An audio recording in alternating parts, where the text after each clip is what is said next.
नमस्कार, वंदे मातरम, सुप्रभात दोस्तों। Update with online Baba YouTube channel पर आपका स्वागत है। आज है 24 फरवरी 2022 और हम देखेंगे दैनिक रोजगार के संबंध में आज की क्या अपडेट है। तो चलिए देखते हैं एक एक करके अपडेट को। सबसे पहले हम बात करने वाले हैं राजस्थान में एक बहुत बड़ी घोषणा है, क्योंकि सभी कोई भी प्रतियोगी छात्र हो, कोई भी विभिन्न कंपटीशन की तैयारी कर रहा हो, गवर्नमेंट जॉब पाने की इच्छा रखता हो, तो उसके लिए बहुत बहुत ही बड़ी और बहुत ही सकारात्मक न्यूज़ है। आप देख सकते हैं कि राजस्थान सरकार की घोषणा के बाद पुरानी पेंशन बहाली की मांग को लेकर संघर्ष करे शिक्षकों एवं कर्मचारियों में उत्साह है। वह इसे पहली बड़ी जीत के रूप में देख रहे हैं। इस घोषणा से केंद्र व उत्तर प्रदेश में भी लागू करने का दबाव बढ़ गया है। मतलब जैसे ही राजस्थान ने घोषणा की है कि हम पुरानी ओपीएस यानी ओल्ड पेंशन स्कीम को लागू करेंगे और जो न्यू पेंशन स्कीम यानी एनपीएस को हटा देंगे, तो उसके वजह से जब घोषणा होते ही विभिन्न राज्यों में अब इसकी प्रतिस्पर्धा बढ़ जाएगी और साथ ही साथ अब केंद्र पर भी दबाव पड़ेगा कि वो फिर से ओपीएस लाए।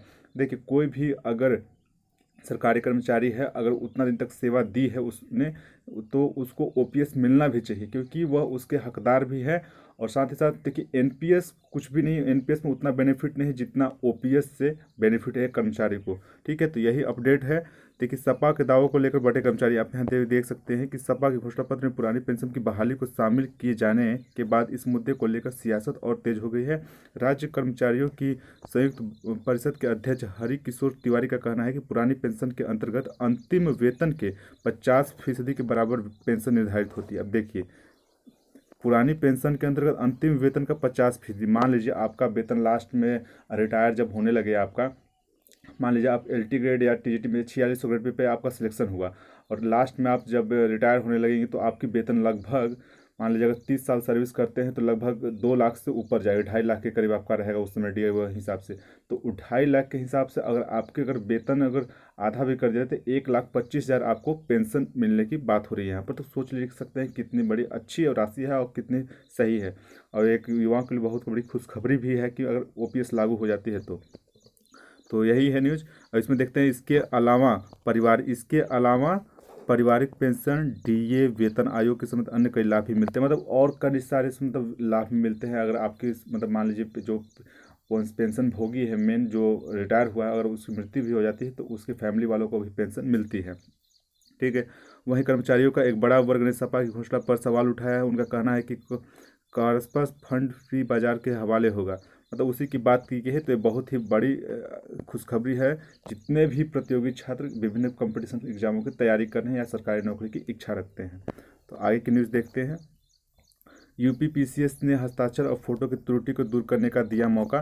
देखिए, उत्तर प्रदेश लोक सेवा आयोग का न्यूज़ है, जिसमें स्टाफ नर्स की जो वैकेंसी आई थी 2017 में, तो आवेदन करने वाले लगभग 250 अभ्यर्थियों ने फोटो और हस्ताक्षर में त्रुटि की है। तो उसी के सुधार के संबंध में यह न्यूज़ है। ठीक है, आगे की न्यूज़ देखते हैं। देखिए, यूपी टीएटी से, देखिए कल यूपी टीएटी की एक अपडेट है। कल अभ्यर्थी पीएनपी सचिव से मुलाकात की, तो पीएनपी सचिव से बात हुई तो उन्होंने बताया कि देखते हैं, शासन से अनुमति अगर मिल जाती है तो 25 तक जारी हो पाएगी रिजल्ट, नहीं तो उसके में भी दिक्कत हो, देखते हैं। अब शासन से कुल मिलाकर रिजल्ट अनुमति, और अगर उत्तर कुंज जी के मामले में मिल जाता है परमिशन और रिजल्ट, तो दोनों एक ही समय में जारी किया जा सकता है। लेकिन शासन इस समय चुनाव में इतना व्यस्त है कि अनुमति कहीं मिल ही नहीं रही है। तो लगता है कि अब पीएनपी सचिव से मुलाकात से भी कुछ होता नहीं दिख रहा। अब जो भी कुछ होगा रिजल्ट का भी, तो अब लगता है कि चुनाव के बाद ही देखने को मिलेगा। देखते हैं आगे की न्यूज़। प्रतियोगियों ने कहा कि युवा आयोग का हो गठन। प्रतियोगी छात्रों ने विधानसभा चुनाव से पहले सभी दलों के समक्ष रखा एक साझा मांग पत्र। मतलब जितने भी दल हैं उनके समक्ष एक साझा मांग पत्र रखें। देख सकते हैं इसमें मांग पत्र के प्रमुख बिंदु। कोचिंग संस्थानों की फीस की समीक्षा हो। प्रत्येक कोचिंग में 25% निर्धन छात्रों को निःशुल्क पढ़ाई करवाई जाए। रूम रेंट कंट्रोल हो। सही बात है, क्योंकि इलाहाबाद जैसे, प्रयागराज हो गया और लखनऊ हो गया, कानपुर हो गया, बड़े बड़े सिटी में रह के प्रिपरेशन करना बहुत बड़ी बात है। सबसे ज़्यादा अभ्यर्थी का पैसा जो होता है रूम रेंट और खाने पीने में लग जाता है। कोचिंग फीस में तो कम कह सकते हैं, लेकिन खाने पीने और रूम रेंट का किराया बहुत ज़्यादा देना पड़ता है। बेरोजगारों की संख्या सार्वजनिक हो। रोजगार नीति लागू हो तथा प्रतिवर्ष रोजगार नीति की समीक्षा की जाए। बेरोजगार से स्नातक और स्नातक डायरेक्टरेट के लिए न्यूनतम मानदेय तय किया जाए। हाँ, विभिन्न सारे अपने प्रतियोगियों ने मांग रखी है कि ये मांगे उन्होंने अपने विभिन्न दलों के सामने, चुनाव का समय है तो रखा है। तो ये रही चुनाव युवा आयोग की गठन की मांग, जो ही एक सकारात्मक कदम है। आगे की न्यूज़ है प्रधानाचार्य भर्ती जो चल रही है। प्रधानाचार्य भर्ती शेष 14 मंडलों के साक्षात्कार तिथि घोषित। आप देख सकते हैं कि जो 2013 की जो वैकेंसी आई तो उसी का जो इंटरव्यू चल रहा है उसी की डेट के बारे में है। उत्तर प्रदेश माध्यमिक शिक्षा सेवा चयन बोर्ड की सहायक माध्यमिक विद्यालयों में प्रधानाचार्य भर्ती के 2013 के लिए 14 मार्च से साक्षात्कार शुरू, तो उसी के लिए अपडेट है। जो 599 पदों पर होनी भर्ती 8 साल पहले जारी हुआ था विज्ञापन। सोच सकते हैं कि 8 साल, यहाँ देख सकते हैं कि कितना, आज नहीं 599 पदों पर होनी भर्ती और 8 साल पहले जारी हुआ था विज्ञापन। सोच सकते हैं 8 साल पहले विज्ञापन जारी हुआ है और आज इसका इंटरव्यू हो रहा है। अभी पता नहीं रिजल्ट आने के बाद भी, यहाँ पर तो सालों लग जाते हैं, अब रिजल्ट आने के बाद कब इनकी ज्वाइनिंग मिलेगी, सोच सकते हैं आप। आगे की न्यूज़ देखते हैं।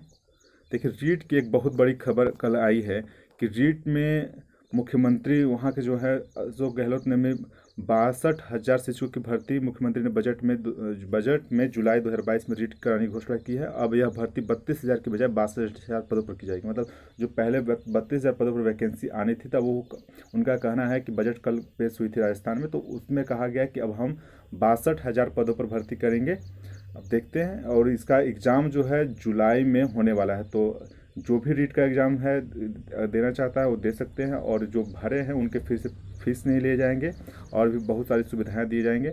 और एक बहुत अच्छा मौका है क्योंकि फिलहाल में प्राथमिक में वैकेंसी, एक अदर सरकार में आपको तो इतना परमिशन मिलेगा नहीं। अगर आप बिहार में जाते हैं तो वहाँ आपको प्राथमिक में अलाउ ही नहीं करेगा अदर स्टेट के, मान लीजिए आप यूपी के हैं और बिहार में प्राथमिक शिक्षक भर्ती में एग्ज़ाम देने के लिए फॉर्म आप भर ही नहीं सकते। तो कम से कम राजस्थान सरकार दूसरे स्टेट के लोगों को भी अलाउ करती है और बहुत बड़ा मौका देती है कि हाँ वो आकर कंपटीशन फाइट करके एक जॉब ले सकते हैं। तो ये बहुत बड़ी मौका है प्रतियोगी छात्रों के लिए। तो यही रही आज की अपडेट। आज कुछ भी और अपडेट होता है तो मैं आपको अपडेट कर दूंगा।